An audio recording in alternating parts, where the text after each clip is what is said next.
Chapter 1. The Red Envelope.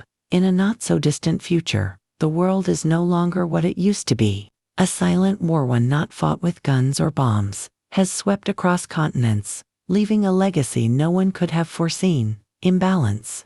For reasons no one could explain, women began to outnumber men. At first by thousands, then by millions. To preserve civilization, a global mandate was issued. Marriage was no longer a matter of choice, became a system. One man, multiple wives, assigned, random, ordered, controlled. And in this new world, one man, Stephen, would soon discover that love, real love, doesn't always come in the form we expect. Sometimes, the love that ruins us is the one we were never meant to feel. Stephen woke up that morning like he had every other day for the past 3 months, his arm wrapped around Sandra's waist, her soft breaths warming his chest, her presence the calm he never knew he needed. They were newlyweds, but their connection felt deeper than years. Their laughter echoed through the halls of their quiet home like a symphony of two souls finally found. Sandra was everything. His best friend, his home, his world. She stirred awake as sunlight spilled through the windows. "Morning," she whispered, eyes still closed. He kissed her forehead. "I wish every day started like this." But that wish would crumble in minutes. At exactly 9:03 a.m., there was a knock on the door. Firm, official. Stephen and Sandra froze. They didn't have to open it to know what it meant. No one came knocking like that unless they carried the red envelope. Stephen's heart sank. Sandra whispered, "No, please not now." He stood slowly, pulling on a shirt, and opened the door. A soldier stood, expression blank, hand outstretched. "Mr. Stephen, you've been selected. Your second wife arrives in 5 days." The envelope was red, always red, unmistakable. Stephen didn't take it right away. He stared at it as if it would vanish if he blinked enough, but it didn't. He reached out, and the soldier handed it over without a word. Then he left. Stephen stood frozen at the doorway. Sandra stood behind him, eyes wide, arms wrapped around herself like the cold had just entered their home. "No," she whispered. "No, this can't be happening." Stephen turned slowly to face her. He didn't know what to say. What could he say? "We knew this could happen," he finally murmured. "We hoped it wouldn't," she replied, her voice breaking. He took a step forward. She stepped back. "Don't." That one word shattered him. For the first time since they met, there was a wall between them. A wall built by a red envelope. The days that followed were a blur. They barely spoke. Slept in the same bed, but it felt miles wide. Sandra withdrew. Stephen tried, but she recoiled at every gesture. On the 5th day, a car pulled up. A girl stepped out, no older than 20, brown skin, deep eyes, braids, fear and defiance written all over her face. Her name was Emela. She was beautiful, but she wasn't Sandra. She stood on the porch, clutching a single bag, eyes scanning the unfamiliar house, like a soldier walking into enemy territory. Stephen opened the door. Emela didn't smile. "I didn't ask for this," she said bluntly. "Neither did I," he replied. Sandra didn't come out to greet her. Not that day, not the next. Emela was given the guest room. The house, once a haven, now felt like a battleground of silence and broken hearts. Stephen tried to be kind, but Emela didn't want kindness. She wanted space, distance, survival. Weeks passed. Slowly, too slowly, they found a rhythm, awkward, stiff, careful, and then something shifted. It was a rainy evening. Sandra was gone, staying at her sister's for the weekend. Emela and Stephen found themselves alone in the living room, the silence louder than the thunder outside. "Do you love her?" Emela asked suddenly. Stephen looked up, surprised. "Yes. With everything," Emela nodded. "She's lucky." "You don't believe in love?" he asked. "I don't believe in stolen futures." She looked away. He didn't respond. But that night changed something. They began talking, really talking, about books, fears, the world before the imbalance, the things they missed, the things they never had. And one evening, as he handed her a cup of tea, their fingers touched. Just for a second. But it lingered. He pulled away first, guilt rising in his chest like bile. Emela didn't say anything. She just stared at the steam rising from her cup. The next day, Sandra returned. The silence returned too, but it was different now. Emela wasn't just the second wife. She was a shadow creeping into Stephen's heart. Uninvited, unwanted, undeniable. Stephen began avoiding her eyes, avoiding moments alone. Because every time they were, the air grew heavier. He couldn't breathe when she looked at him like that, like she saw straight through him. One night, Emela fell ill, high fever, shivering. Sandra refused to help. "She's not my responsibility," she said.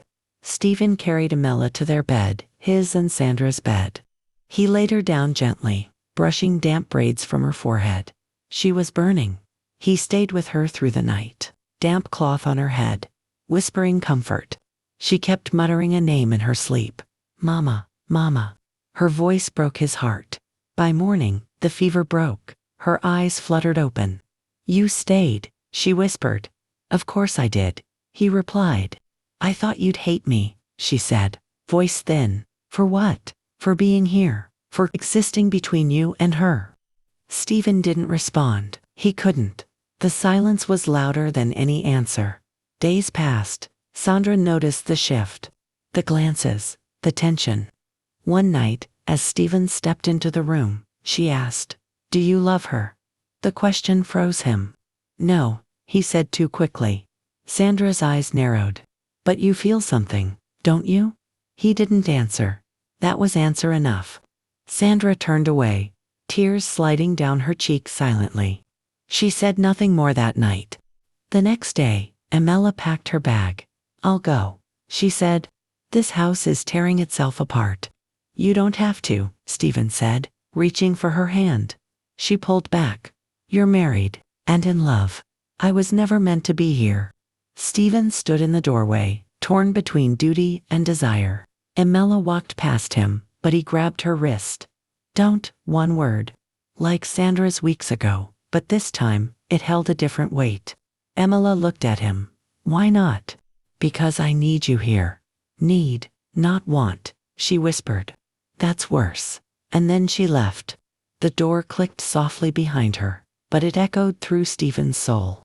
He stood frozen, hand still outstretched. Sandra found him hours later, still standing in the hallway. "So it's true," she said. He didn't answer. "You loved her." "I don't know what I feel," he whispered. "But I know it's real." Sandra didn't cry. She simply nodded. "I'm pregnant," she said. His heart stopped. "What?" "I was going to tell you earlier, but then she came, and everything fell apart." Stephen sat down, his world spinning. "Are you sure?" "Yes." But something in her voice was off. He looked at her, really looked. "Is it mine?" he asked quietly. She flinched, didn't speak. That was all the answer he needed. The ground beneath him shattered. The silence stretched endlessly. Stephen's breath caught. "Who?" he asked, though part of him already knew. Sandra closed her eyes. "I didn't mean for it to happen," she whispered. "It was before the marriage law. Before you and I." He waited. "Then who?" "Your friend," she said. "Michael." The name hit like a slap. Michael, his late best friend, the one who died in the riots. The one he mourned like a brother. The one he never suspected. Stephen staggered back. "You loved him." Sandra's eyes filled with tears. "We were together before he died. I didn't even know I was pregnant until after the wedding." He sat down, heart in pieces. "Why didn't you tell me?" "Because I thought if I stayed quiet, I could keep the peace. I never imagined it would come to this." He covered his face, breathing ragged. Emela was gone. Sandra was carrying another man's child, his best friend's. The irony carved itself into his bones. "Did she know?" he asked suddenly. Sandra nodded. "I think she suspected. Maybe that's why she never fought." A long pause. "She thought she was intruding," Sandra said. "But maybe I was the intruder all along." Stephen looked up. "We were all thrown into this. None of us asked for it. But we made choices," she whispered. "And now we pay." The days grew quiet after that. Emela had vanished into the city. No word, no message. Stephen tried to work, to function, but his mind kept drifting. He searched for her once, just once. But Lagos is too big when someone wants to disappear. Months passed. Sandra's belly grew. They stopped speaking much. Only essentials. And at night, Stephen would sit by the window, wondering if Emela was looking at the same sky, wondering if she ever thought of him. Then, one rainy evening, there was a knock. He opened the door and there she stood, wet, tired, changed. "I'm sorry," she said, and he didn't say a word, just stepped aside and let her in. Emela stood dripping by the doorway, eyes lowered. Stephen couldn't move, couldn't speak. His heart beat so loudly he thought she might hear it. She looked up, uncertain. "Can I stay?" He nodded slowly. "Of course." She walked in, barefoot, careful not to track water. He watched her like she might vanish again. "Where have you been?" he asked, voice rough. "Ibadan," she whispered. "With an aunt. I needed to think. To breathe." He nodded. "You should have told me. Would you have let me go?" He didn't answer. "No," she said for him. "That's why." He sat down, head in his hands. "Everything's a mess." "I know," she said gently. "That's why I came back." Sandra appeared from the hallway. Her belly pronounced now. Her eyes froze on Emela. For a moment, neither woman moved. Then Sandra spoke. "You're back." Emela nodded. "Yes, if it's okay." Sandra looked at Stephen, then at Emela. "It's your home too." The quiet between them was fragile, like glass. But no one shattered it. That night, the house felt different. Full, yet broken. Emela took the guest room again. Stephen stayed awake, listening to the rain and his heartbeat. The next morning, Emela made tea. Sandra accepted a cup. It was small, but it was something. They sat together. Quiet, but not cold. Stephen watched, unsure what this new world would become. Weeks passed. Slowly, awkwardly, a rhythm returned. Sandra prepared for the baby. Emela helped. Stephen drifted between them, a man torn in two, unsure if he deserved either of them. One night, Emela found him in the kitchen. "You never asked me why I came back," she said. He looked at her. "I didn't want to push." She smiled faintly. "I came back because I couldn't forget you. Because I realized you were never the enemy. Just another prisoner." He reached for her hand.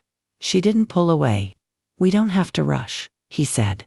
"I'm not the same man anymore." "Good," she whispered. "Because I'm not the same woman." Emela began working again, designing clothing from home.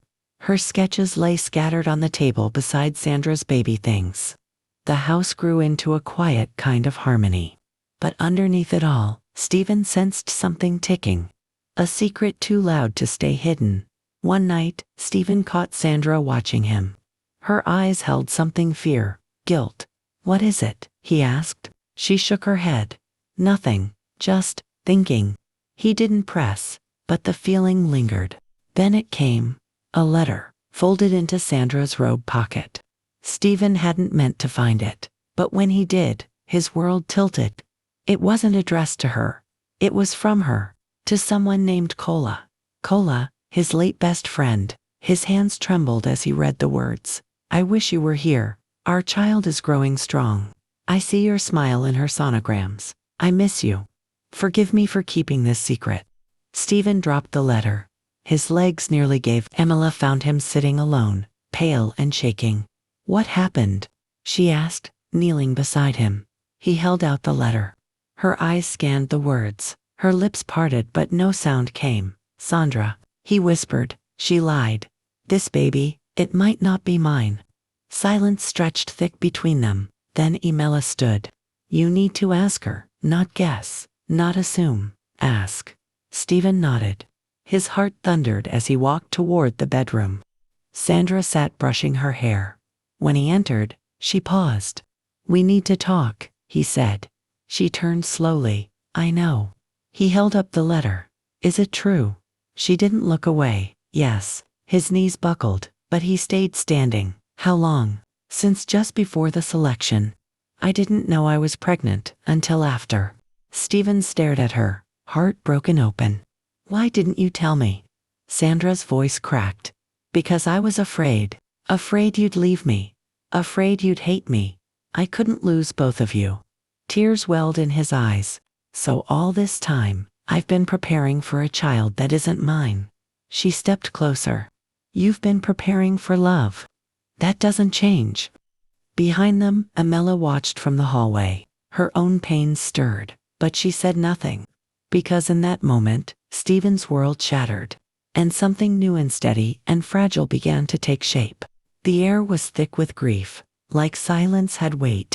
Stephen didn't sleep that night. He sat by the window while the city outside pulsed with dim light and quiet chaos.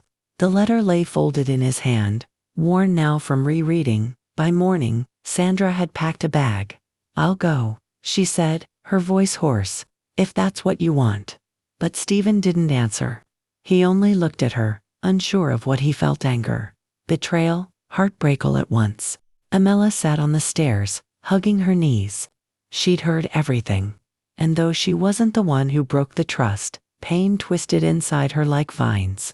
She had fallen in love with a man who was breaking slowly, silently. Stephen finally spoke. You don't have to leave. Not yet. Sandra froze. I thought, we'll figure this out. But I can't pretend nothing happened. Days passed in strange quiet. They moved like ghosts around the house, each caught in their own storm. But something else began to form between Stephen and Emela, unspoken closeness. It wasn't romance, not yet. It was something gentler. Healing. One evening, Emela brought Stephen tea. He looked up, startled. Thanks, he murmured. She sat beside him, close but not too close.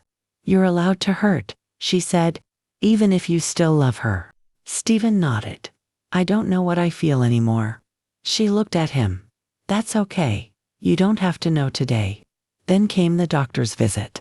Stephen and Sandra sat stiffly, waiting to hear the results of a paternity test he'd requested. Emela waited at home, her hands trembling as she sewed fabric into a dress that refused to come together. The doctor entered quietly. I have the results, he said. Sandra reached for Stephen's hand, but he didn't take it. It's not yours, the doctor said gently. Sandra's breath caught. Stephen closed his eyes.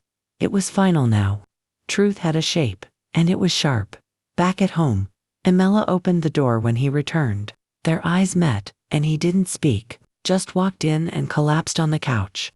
She sat beside him, offering her presence more than words. And in that silence, Stephen broke down, not in anger but in grief, in confusion, in the weight of a love that had lied. And Emela, she stayed. The days after the truth came out were heavy.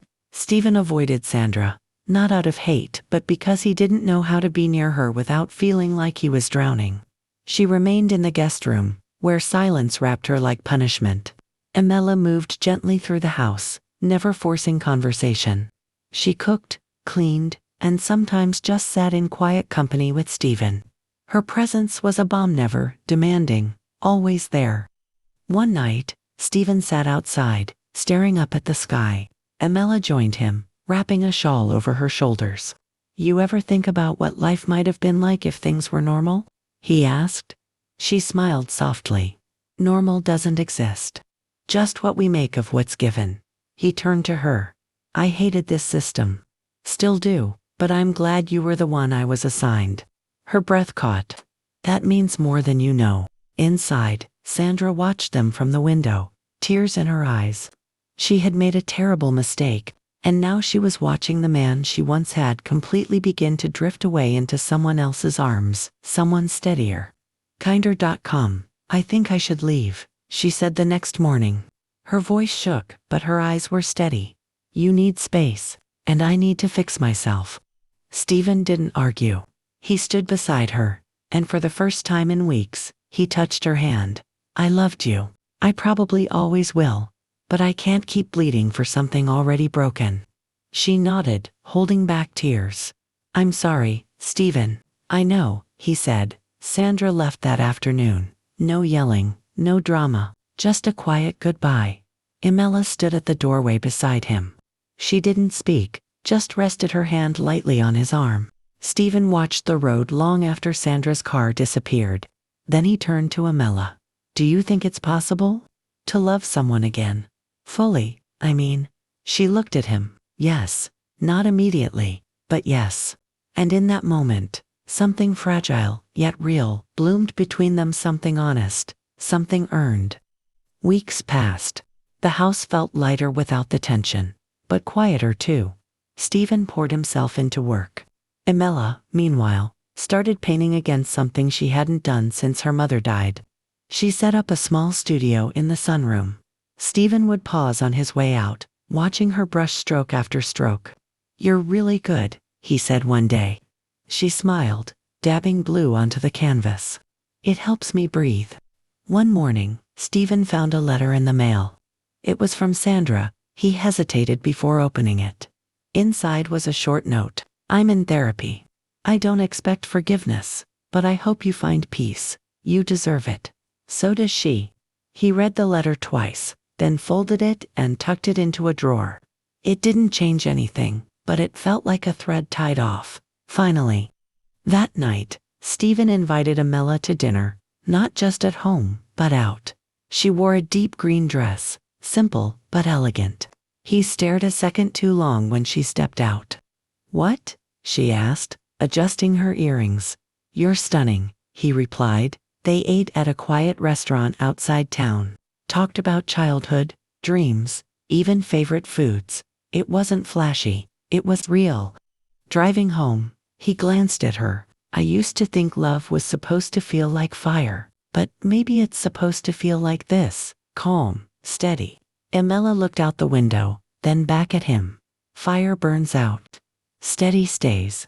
When they got home, he walked her to her room but lingered at the door. Good night, she whispered. Good night, he replied. But neither of them moved. Slowly, he reached for her hand. She didn't pull away. He leaned in slow, questioning. She met him halfway, a kiss, soft, new, uncertain, but hopeful. Months later, the house no longer held shadows, only light and laughter. The garden bloomed again. Emela's paintings lined the walls, and for the first time, it felt like home. Stephen stood outside one evening, watching the sky turn amber. Emela joined him, 2 mugs of tea in hand. They stood in silence, side by side, breathing in the peace they'd earned. Do you think we were meant to end up like this? She asked softly. Stephen glanced at her, his eyes gentle. I don't know if we were meant to, but I'm glad we did. She smiled, leaning her head on his shoulder. The wind carried the scent of jasmine and earth. It reminded them of where they started, of all they lost, and all they found. He pulled her closer. I used to think you were the one I was never meant to love, he said. She tilted her head to look up at him, and now I think, maybe fate was just waiting for the right moment. Their story didn't begin with love.